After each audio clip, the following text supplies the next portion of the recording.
Hey guys, Vatino back with another video this time, and we're here back with another video this time, and we're now doing our WWE Extreme Rules 2022 pay-per-view review again. And if you guys are wondering why I'm doing this on Sunday instead of the day, on the same night as Extreme Rules, again, there was a few matches I wasn't paying attention too much to do, and that was mostly the two beginning matches and a few others and a few issues. So I figured I'd rewatch it, just have it fresh in my mind and everything. So yeah, we're finally doing our review. So we're doing a review today. I just watched it again today just to get fresh in my mind. And I mean, holy balls! I really love this pay per view. It is probably one of the best Extreme Rules pay-per-views in a while. Again, some people like Extreme Rules. I kind of in the middle ground of it because I didn't really understand why we had to switch to Extreme Rules, and then it was kind of one of those gimmick pay-per-views, but it was kind of like switched after they dropped the One Night Stand pay-per-view since the Extreme Rules wasn't a thing anymore. But yeah, but a few past years, and I think even in 2019, it was just very bland. It was just very blah. It was very bland. Even 2019's Extreme Rules wasn't very great. This year they had pretty much every great. It had like every match. It expected every match to have some extreme to it. Really, just something on the lines of that. So yeah, we have just a whole lot of matches. It was already a stacked card to begin with. Now let's go. And I feel like we're done. We're done talking. And yeah, I just stopped talking, and now let's just get on with the pay-per-view itself. So yeah, the first match we're going over is and that just appeared on the show, is the good old-fashioned Donnybrook match, 6-man and tag, with the Brawling Roots, with Sheamus, Rich Holland, and Pete Dunne / Butch. I hate that name. I still do. Hopefully they bring it back. They brought have LA Knight back to LA Knight, even though my dad thinks he should be called Eli Drake, but I'll go over that some other video. And then we do have out of the Imperium with Walter / Gunther. I might just call him Gunther for now on because I think though his character they portrayed him as he still is the ring general. So pretty much I'm gonna probably call him Gunther, but with Kaiser and Giovanni Vinci. Again, we don't have figures of those two, and also I hate their names. It should go back to the names before. Fabian Ackner and Marcel Bartel. Oh, just stuff like that. But this match was a complete just brawl. Again, it was just nuts. We had like multiple tag team combinations, like the brawl. We had the beats of the bathroom from Sheamus, but it turned into a 3-on-1 assault from Rich Holland and Pete Dunne just stomping on him. We had like a double drop kick combination with Imperium. They even and the whole ringside was going to destroy. We had an Irish cross with Gunther going through the announce table. We even had them broke the barricade. Again, it was just complete anarchy, and not as anarchic as the Anarchy in the Arena match from Double or Nothing earlier this year, which I still have a review planned. I just need to redo a few parts. But yeah, this was just epic, and the Brawling Boots too take the W against Imperium. Again, Walter did retain again. Like I said, he did cheat though. Oh, but maybe we'll get like another rematch between these two, just in like a steel cage, just between these two and probably a steel cage. Heck, maybe even Pete Dunne might take on Gunther, just a rematch from Takeover that long ago. But yep, that's pretty much it for that match. Now let's go up the next one. I almost thought I was at the end of this video, but nope. We're going on to the next part. Right here, we do have the Extreme Rules match for the SmackDown Women's Championship. We have Liv Morgan going against Ronda Rousey, and this match was also pretty epic. Again, the whole thing about this pay-per-view, I like that each match has some sort of extreme to it, and this is probably what. Again, we have the match this pay-per-view is basically based off of, and yeah, I ultimately really like this one. It was a complete madness here too. Again, we have Liv and Ronda using a baseball bat. We have the fire extinguisher used. We had Ronda tying up of Liv Morgan to beat down her with a baseball bat. And again, we just had like multiple spots including with Liv Morgan doing a senton off the top rope through it onto Ronda Rousey through a table. But ultimately, like I said, Ronda Rousey does win by submission, doing like a bicep like I breaker, I think, or some like submission move, and she was just passed out. She was smiling for some odd reason, and so I don't know what's going on there. Some people are thinking she's joining up with you know who, which I'll go into later. I don't want to like kind of spoil a little bit of the what I'm gonna talk about later in this review. But yeah, I will say this there was some parts that got a little bit sluggish. So I don't know. It's kind of like a thing with the other women's match I'll be going over after this, but a little bit later. But yeah, Ronda Rousey does become a two-time women's SmackDown Women's Champion. Well, she's kind of three-time Women's Champion since she did get the she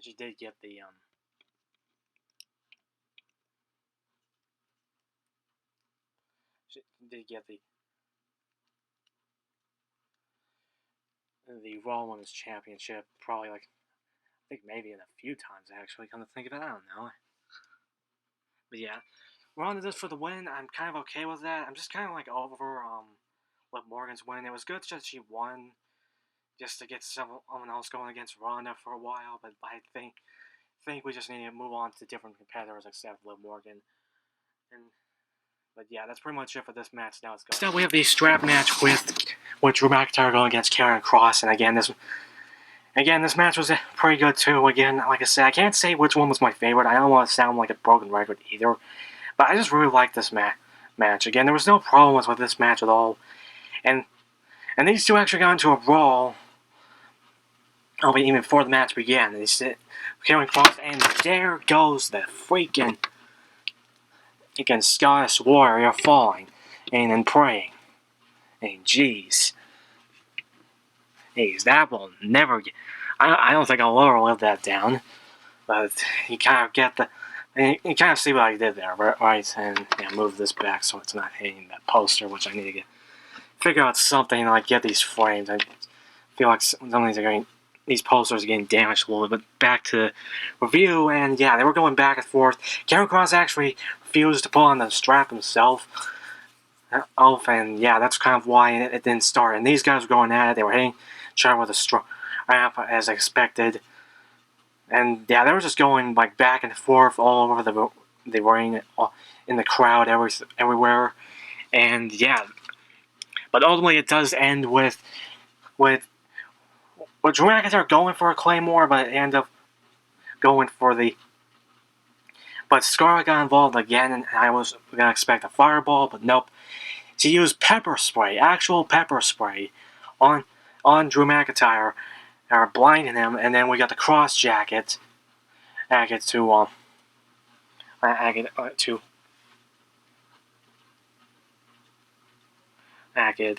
pretty sure, yeah,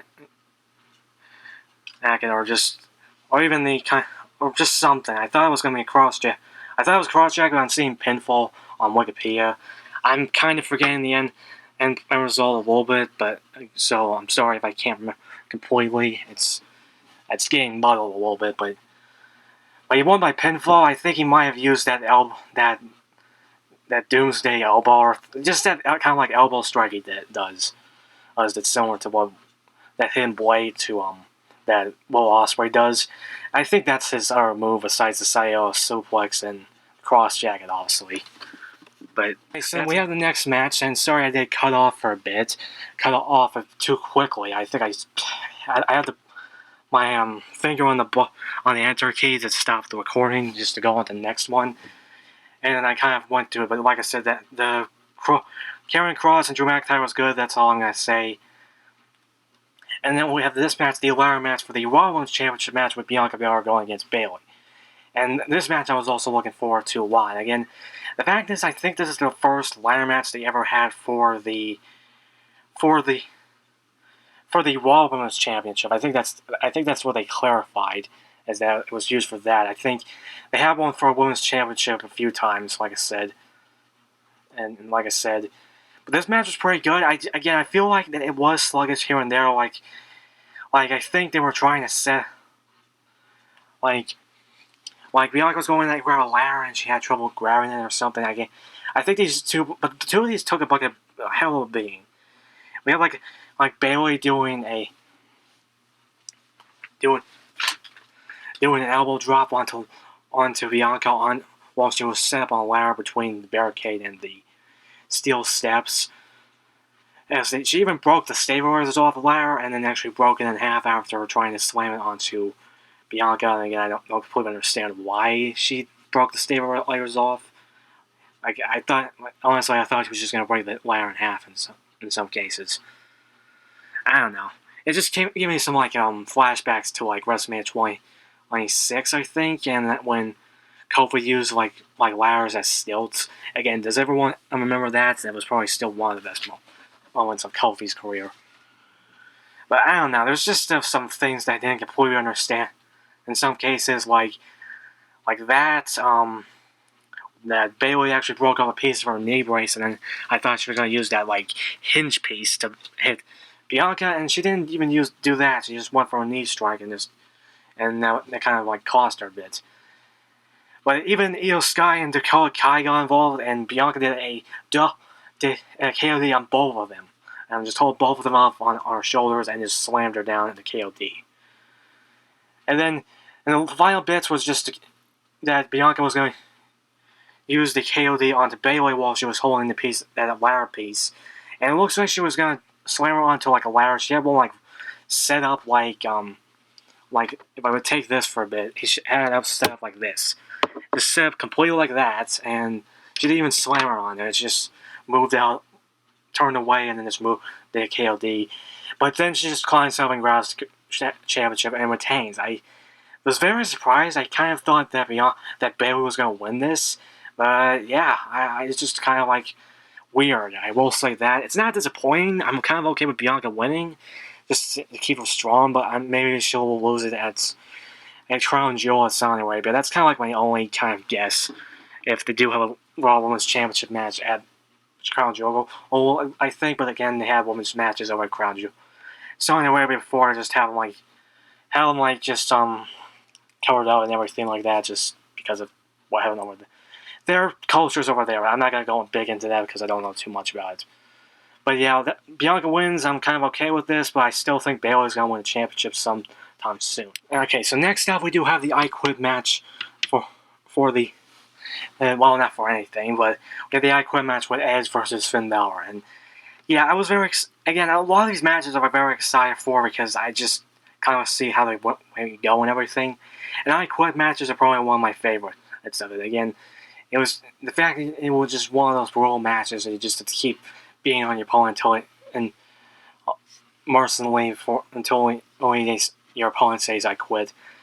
And again, as far as the tires go, I forgot to mention some of the tires, like I mentioned for it. I can't say how much for Drew. But Liv Morgan was wearing like a kind of Joker-inspired attire in some cases. I think Ronda was like a We Live attire. I forget what that movie that is, but it's starring Roddy Piper, I think because Corey Graves said a phrase from that movie and stuff like that, and just stuff like that and going with to it. But both of Edge's and Finn Balor's attire is pretty good. We have just a kind of Halloween attire, just black and orange for Edge, and then Finn was just wearing his normal attire he's been wearing since he turned heel and joined Judgment Day, but he was wearing a mask that kind of was Hellraiser inspired. And what these guys were going at, they were going all over the arena as expected because they're in Philadelphia and ECW and everything. We had Edge spearing through the barricade. We had them fighting up in the crowd even and stuff like that. We had even the Judgment Day getting involved, and then Rhea handcuffing Edge to the ring ropes. We have Rey Mysterio get involved, and Dominic basically knocking his father down. We even have Beth Phoenix getting involved, and that's kind of what played into Judgment Day's hand to get Edge saying "I quit." He didn't say "I quit" at all. Neither of the ones could give up. So Judgment Day set up Beth Phoenix for Concerto, Rhea Ripley to do it, and had forcing Edge to watch, and basically just says "I quit" to save his wife again. And it's just kind of like normal, but despite that, they still gave Beth a Concerto, and she was just told off by doctors. And also, just to admit, so yeah, it's just say I quit. Ven wins. Again, I was kind of seeing different ways for it, but I think this isn't Edge's last match, and I think this is going to lead on to War Games in Survivor Series. That's kind of what I'm expecting going to be. I'm guessing it's going to be Judgment Day versus Edge and a few other guys like Rey Mysterio, Riddle, maybe. Again, I'm just kind of AJ Styles, stuff like that. That's kind of like what I'm guessing. But yeah, it's just like a random it's just like a random kind of theory, like I said. But also, just to mention, there was a little thing with Miz versus Miz and the Philadelphia hockey team's mascot. I forget who the name. Sorry, I'm just not the big of a hockey fan or any sports besides wrestling fan. So, and then Dexter almost just choked him out, and the mascot just kicked him. Again, that's just to mention it. Now let's go on to it. We have the Fight Pit match with Matt Riddle going against and Seth Rollins, and yeah, this match was just a banger. Again, I just can't get off of it. Riddle was just wearing I think a purple and green attire. It was just kind of like similar to what he's been wearing for weeks. Nothing really new here. Not similar to what I thought he would wear something different, or at least even wear the Patrick Star-inspired attire from Classic Castle he made. I know I never made a review on that, but I think I just never got around to it, and I'm probably never going to. Well, like I said, I don't even think I did a predictions video of it, but yeah. Yeah, but besides that, Rollins was actually wearing a RVD-inspired attire. For a minute, I thought, when I first watched it, I didn't know what it was based off of, but then I realized he had Rollins on the kick pads similar to what RVD does for his tires, for his kick pads, so it was RVD-inspired attire. He had his kind of singlet that he was wearing under the way of the ring. That was a spot, literally inspired by RVD's attires. And then the rest was just blue and green. I don't even wouldn't mind for Mattel to actually make that attire. And seriously, Mattel, give us more Seth Rollins. Give us with different attires. Don't just stick with black attires and stuff like that. And give us a new head sculpt, a pissed off expression, new hair down one, just stuff like that.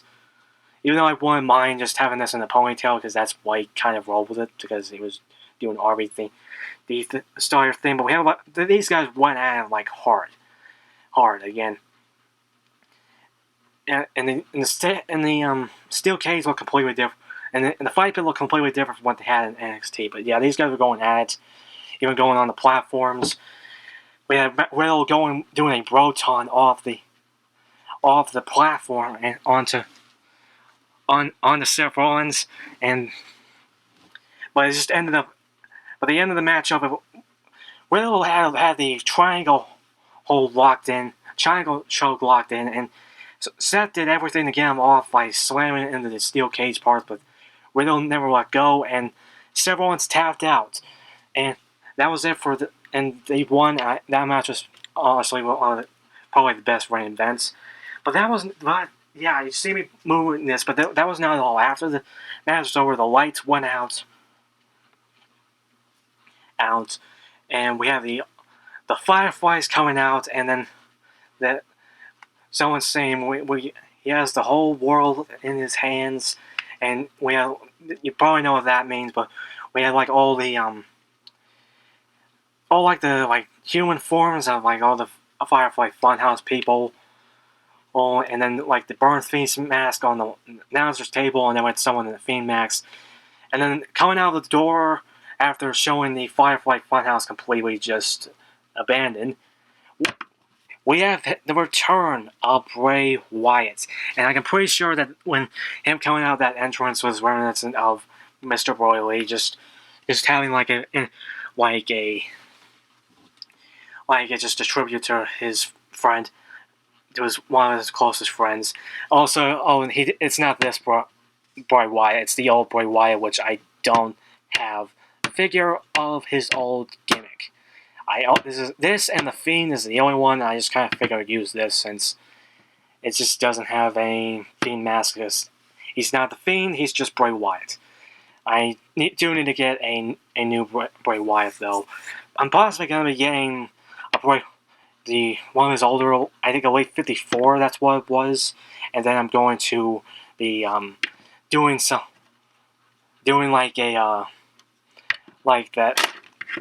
that fix up with putting the legs and the head sculpt onto the Ultimate Edition figure that Trey did for his.